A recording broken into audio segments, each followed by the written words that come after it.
होली का पर्व मनाया जाए, कैसे मनाया जाए? लोग कहते थे, लोगों ने कहा साहब जुमा भी है उस दिन। जब वीडियो कॉन्फ्रेंसिंग होने लग गई, मैंने पूछा भी क्या तैयारी है? कहा साहब हम लोग प्रयास करेंगे कि 11 बजे तक होली संपन्न कर दी जाए।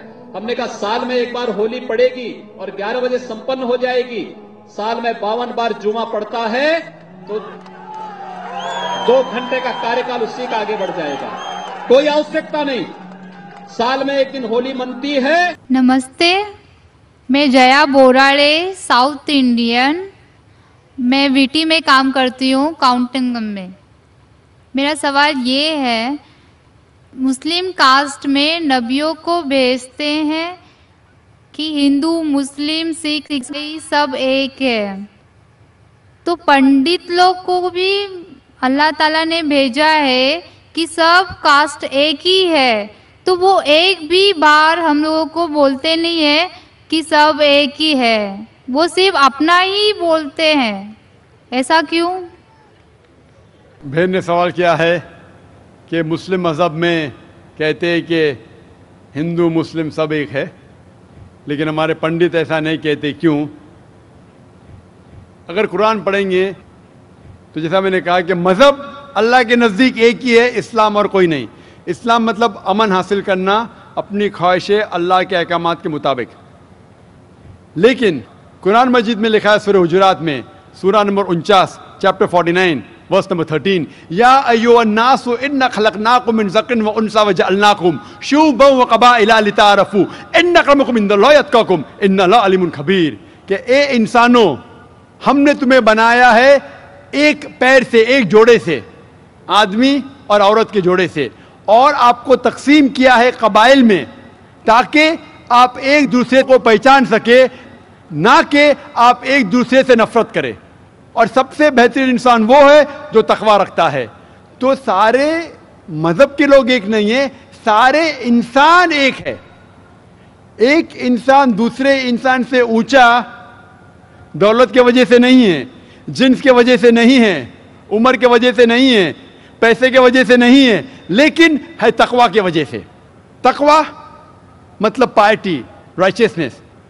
जिसको अल्लाह सुब्हाना व ताला का ज़्यादा खौफ है, जो अल्लाह से ज़्यादा करीब है, वो इंसान ऊंचा इंसान है।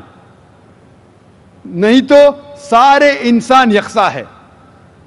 जहाँ तक कि आपने कहा कि पंडित लोग ये क्यों नहीं कहते कि सारे इंसान सेम है, क्योंकि जब आप हिंदू मज़हब की किताब पढ़ेंगे, वेद और बाकी किताब, इसमें लिखा है कि खुदा ने अपने सिर से पैदा किया ब्राह्मण कास्ट को, अपने छाती से पैदा किया क्षत्रिय क्लास को।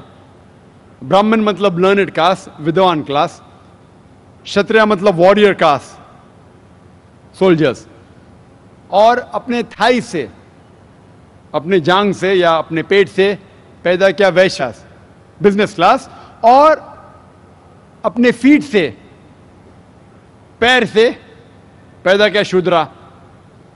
और ये कास्ट सिस्टम जो लिखा है, आप देखेंगे मनुस्मृति में है, वेद में है, ये इसमें मानता नहीं हर हिंदू। क्यों? क्योंकि ये इंसानियत को तकसीम करता है। हमारे इस्लाम में सारे इंसान, चाहे गोरा या काला, अमीर या गरीब, राजा या फकीर, अल्लाह के नज़दीक इंसान यकसा है। ऊंचा तब होता है जब तकवा ज़्यादा है तो और अच्छा इंसान है। तो हम मानते हैं कि पैसे से या रंग से या जात पात से इंसान जन्नत में नहीं जा सकता है। इसके बारे में और अगर आप चाहते हैं तो आप मेरी तकरीर सुनो, हिंदू मज़हब और इस्लाम में यकसानियत। My name is Gayatri and I am a student. मेरा सवाल ये है कि मेरी सहेली ने कहा था मुझे जो कुरान में दिया है वो सब सही है और मैं ये मानती हूँ और सारे मज़हब को मानती हूँ मैं। लेकिन मेरा सवाल ये है, मेरी सहेली ने कहा था जो हम लोग हिंदू में भगवान को पूजा करते हैं, जो हम लोग मूर्ति को पूजा करते हैं जो पत्थर का बना हुआ रहता है, लेकिन मेरी सहेली कहती है वो पत्थर है जो तुम्हें कुछ नहीं देगा, भले तुम कितना भी मांगो वो तुम्हें कुछ नहीं देगा। इसलिए तुम है ना हमारे जो कुरान शरीफ है तुम पढ़ो उससे और तुम्हें अच्छा लगेगा।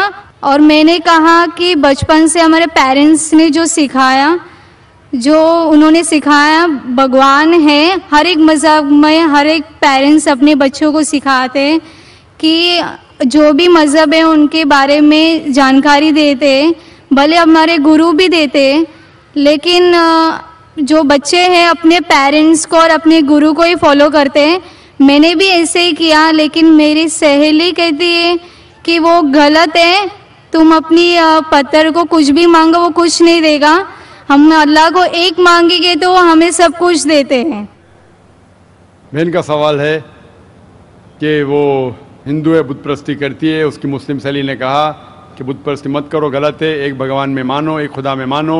लेकिन ये बहन कह रही है कि मैं मेरी वालिदा की बात मानूं, वालिदैन की बात मानूं या गुरु की बात मानूं, क्या सहेली की बात मानूं? बहन, सबसे बड़ा गुरु है ईश्वर, सबसे बड़ा गुरु है अल्लाह। आप ना सहेली की बात मानो, ना वालिदैन की बात मानो, ईश्वर की बात मानो। ईश्वर क्या कहता है, भगवान क्या कहता है, और इसके लिए जो कुरान क्या कहता है, अगर उस चीज़ को आपको नहीं मानना है तो इंशाअल्लाह अगले शनिचर आओ, मेरी तकरीर है खुदा का तसव्वुर मुख्तलिफ मज़ाहिब में, और ये तकरीर में मैं साबित करूँगा आपके किताब से, हिंदू मजहबी किताब से, कि हिंदू मजहबी किताब में भी लिखा है कि खुदा एक है, उस खुदा की कोई प्रतिमा नहीं है और बुत परस्ती हराम है। इंशाअल्लाह अगले शनिचर आइए 22 तारीख को, इंशाअल्लाह तकरीर के बाद आप फिर से सवाल नहीं दोहराएंगी।